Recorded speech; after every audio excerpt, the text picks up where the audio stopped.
On this edition of VLGA Connect, we speak with the Mayor of the City of Darebin, Susan Rennie, about the role of a mayor and councillors during a time of crisis, such as the current COVID-19 situation.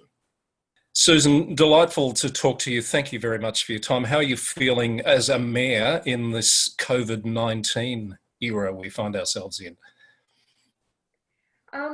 Chris, look, I'd have to say it's a strange new world that we're finding ourselves in, and I think it's really interesting because we are all impacted, not just professionally, but actually personally. So, you know, not only do I have the role of mayor, but I'm also juggling now 3 kids who are no longer at school, working from home, trying to work from home with 3 kids.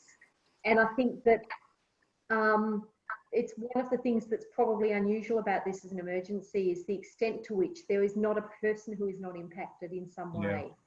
And then thinking about, well, what does that mean for my role as the mayor? How can I still be effective as a mayor of Darebin?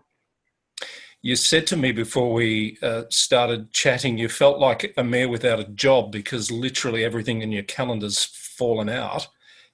All of a sudden, how do you adapt as a mayor to your role in this situation?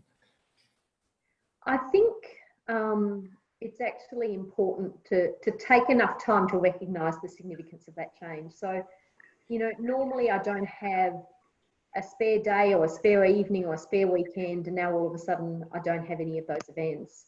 And in some ways, I actually think it's important to take a little bit of time to think, okay, what does that mean for how I can be most effective, and not to run around trying to do stuff to compensate, which might actually just create more work for other people. So I'm really mindful in some ways that at the moment there's a part of my role which is to get out of the way of the experts and the CEO and the emergency management team at council and make sure that they can get on with their jobs.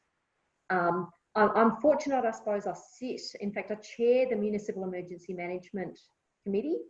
And so I have a sense from that of all of the pre-planning that goes into thinking about how a council manages an emergency and what the structures are, what the hierarchy is, what the processes are. You know, we actually have a pandemic plan, and now is the time to recognise that those things need to kick into place. They need a little bit of time to get going, and that what they don't need is politicians of any type, of any persuasion, at any level, actually interfering with good evidence-based decision-making.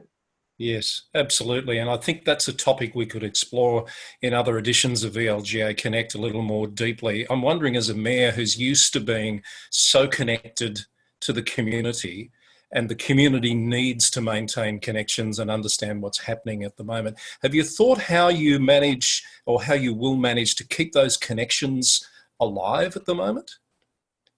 Look, absolutely. I think what we're already seeing in our community are some quite amazing networks on social media popping up, and not just networks of people who are highly engaged in social media, but networks of people who are saying, what can we do for others in our neighbourhood who aren't so connected? So, and I think, you know, we have a role as councillors really listening to what's happening on the ground, taking phone calls from people in the community, hearing from small businesses and retailers about the impacts, and then taking that information back to council and saying, this is what we're hearing, what is the way in which council might respond? But I've been incredibly heartened by some of the stuff I see our community doing, and I actually think that now is a time to reach out and think, how can we enhance that? How can we encourage that kind of caring sentiment that's there? Volunteering to assist with some of the sort of things that community members are doing. So some letterbox drops of information to people who aren't connected in the online world, saying, do you need help picking up medicines? Do you need help getting basic food supplies at a neighbourhood level? And I think that's an opportunity that we actually have to get back to grassroots kind of organising, and probably one of the big roles for councillors and for councillors to help people to do that safely. So to make sure that in that desire to be helpful, people don't inadvertently undertake activities that create risks. Because, you know, through this whole emergency, the number one thing is to make sure that our community is safe. That's what we're trying to do from a public health point of view, Yes. is minimise illness and loss of life. One last question. In following a few councillors and conversations that are happening in social media and around at the moment, it seems a lot of community members are reaching out to their elected leaders, their representatives, asking how to help. Are you seeing a lot of that in Darebin? And are the channels set up to be able to match people with where there might be needs that they could help meet? Look, I think that's a work in progress. In some ways, I would say we're still in the early stages of this emergency, and I know our council has been incredibly focused on how we maintain absolutely basic essential services. An example of that would be Meals on Wheels. You know, our first focus is, well, what does that mean in terms of the safety of our staff and the basic needs of the most vulnerable community members? We'll be thinking about how to redeploy staff, and that will happen at an operational level. In terms of community members and how they can help, I think what we're getting at the moment is a whole lot of ideas, and what council will then do is think, okay, with these ideas, which are the ones that we can actually help facilitate, that we can make them go further and actually build these support networks for people, and where are the gaps going to be? And I think council always has an important role in thinking about gaps and how we address them. And as I said, I think that, you know, one of the unusual things about this emergency is that it's still unfolding, and it is quite likely that we are going to get more isolated and more shut down for some time before it gets better.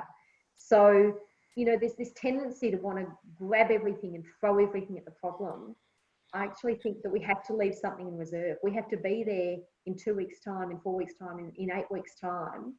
And then we have to have a recovery plan for the community. And building that and building it well depends very significantly on listening to community members and what they're telling us. That's a really good point. Susan, thank you. We'll leave it there. Please keep in touch if you don't mind, and best of luck to you and your family, staying safe there in Darebin, and to your community. Really appreciate your time to talk to us on VLGA Connect today. Thanks, Chris, and same to you. Stay safe. We've been speaking with Susan Rennie, the Mayor of the City of Darebin, about how the role of the councillor and the Mayor is needing to adapt during this COVID-19 situation we're all facing. Join us again for more VLGA Connect soon. The VLGA would love to hear from you and learn more about what your council is doing during this time. If you'd like to share your story on VLGA Connect, please send an email to vlga@vlga.org.au and we'll be in touch.